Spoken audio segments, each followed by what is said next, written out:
Jeff, I'm gonna need some help. Hi, I'll be your guide. I'll be your G-U-I-D-E to the other side.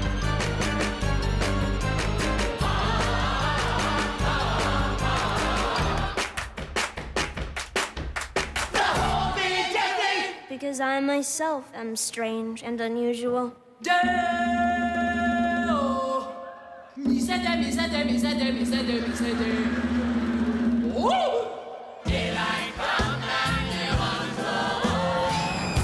Looks pretty good. Beetlejuice, Beetlejuice, Beetlejuice. You can catch the Broadway musical based on Tim Burton's dearly beloved film at the Bushnell right now. Nicole Nalepa and I had the chance to chat with Jesse Sharp, who plays Lydia's dad, Charles, to find out all about the show. Take a look. I have to be honest with you. Yeah. I don't know Jess. I don't know Beetlejuice. You never saw the movie? I never saw the movie. I never saw the play. I'm clueless. So tell me what it's about. It's about a ghost and a young girl, and it's a great time. Okay. Well, thanks for coming. Yeah, you know, this family moves into a haunted house by accident. Okay. And both the dad and the young daughter, she's lost her mother, and she's dealing with grief. That's the sad part.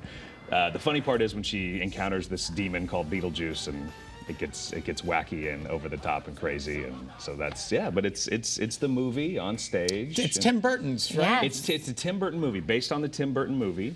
And written by a couple, modern comedic writers who worked on the show Wet Hot American Summer. If you ever know that show, yeah, those writers wrote our show. So it's a modern take on the 80s movie. So how familiar were you with the movie before? Very familiar. Yeah. I mean, that's my childhood. That's my era. So I loved Beetlejuice. I loved Tim Burton. So when I first saw Beetlejuice on Broadway, I was thrilled that they managed to pull off something new and different on something we all love so much. Now, when you were sitting in that audience watching the play, did you ever think, hey, I'm going to be up on stage doing this? Yeah, but I thought a different role. Really? What did you think? I was like, oh, maybe I could do Adam. Maybe I could do Beetlejuice. Right, And then I got the audition for Charles, and it's the gray beard. The grayer it gets, the more serious dads I play. But I'm really kind of a goofball at heart. So how is this musical different from the movie? You know, like I said, Charles and Lydia are dealing with the grief of the loss of Lydia's mother, Emily.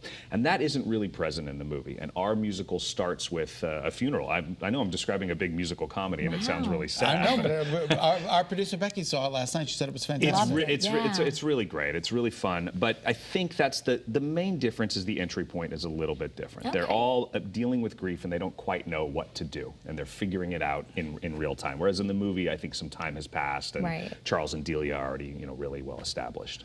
Does the cast have any leeway with the script during the show? Yeah.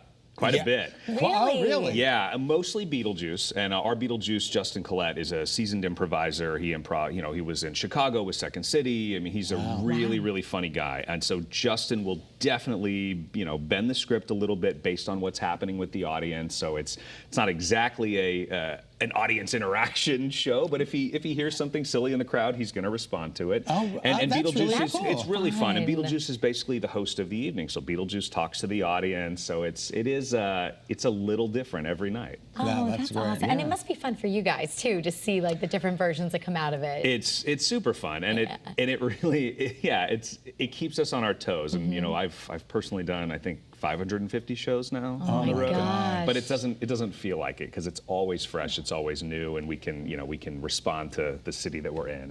And kind of like the news, actually. It's kind of like the news. Right? Every day is different. You never know what you're going into every day. Yeah. Right. This is not your first tour to Connecticut. You were in Chasing Rainbows. Was that right? So I did Chasing Rainbows at Goodspeed. I was involved in that show for a very long time. And years ago, I did the Addams Family musical. We opened in New Haven at the Schubert. So I played Gomez in that, and actually met my wife, who's on this tour with me as well. You're kidding? No, we're both performers. How rare is that? That's very rare. We're very rare. lucky. So you really understand each other through and through. Okay, yes, that's great. Yes. Oh my God. What does she do? So she's a swing in the show. She covers all the principal women. So she understudies Delia, Barbara. I think that's the hardest thing there is. It's really hard. She's very skilled. She was on last night as Barbara. And so, you're kidding. Yeah, so she's performed several times a week. So yeah, we do it together. Have you ever had to do that? Swing roles? I did it actually at Goodspeed when I was doing Chasing Rainbows. I was the understudy for Louis B. Mayer. Okay. Wow. And in that show, we were developing a new Broadway show, so there's changes, there's script changes. So not only am I worried about my role, I'm worried about the one I'm understudying. So it's it keeps you on your toes. But I did go on as mayor one night at Goodspeed. Did you freak out? I mean, I would have been freaked out. Yeah, I mean, you have the information, it's written down, but before every scene, you're looking at your pages like, okay, I walk over here, I say this, I sing this. Yeah, not only do you have to worry about the choreography, but you got to worry about the lines. And you got to worry about the other people not running into a dancer on accident, Oh my gosh.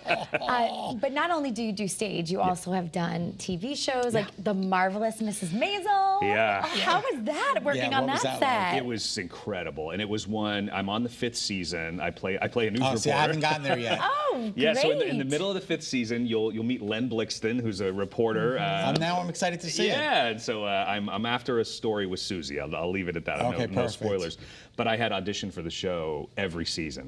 Little roles, big roles, and then finally in the last season, one clicked. And I'm up to a season news 3. reporter, And a news nonetheless. reporter. How apropos right now. I love Why it. didn't I get that role? I know. I'm up to season 3. Oh, you are? it's Okay. such a great show. So I gotta catch I was up. like, you are going to love this show. You have to see I've it. seen up to season 3. And you've also been on The Gilded Age, another great show, and such a different kind of show than The Marvelous Such a Mrs. different Maisel. show. In fact, that was the last TV gig I got to do before this. I think I shot it 3 days before we started Beetlejuice.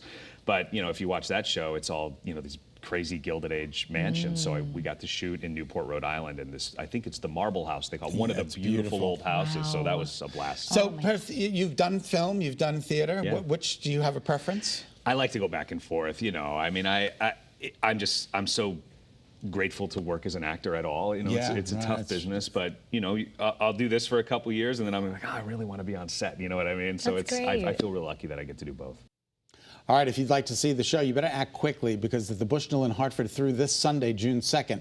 For more information or to get tickets, please visit bushnell.org and enjoy the show. Still ahead of mid-year